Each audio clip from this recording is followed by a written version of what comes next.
Multiply 19 by 128 using long multiplication. Start with the ones digit, 8.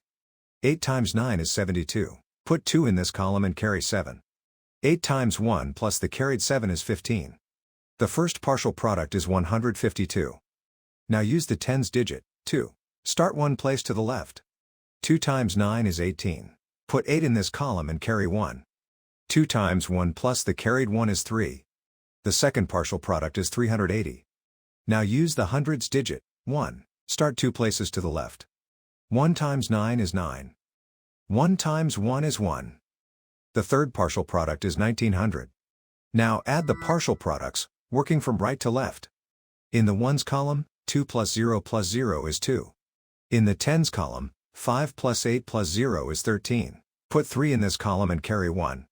In the hundreds column, 1 plus 3 plus 9 plus the carried 1 is 14. Put 4 in this column and carry 1.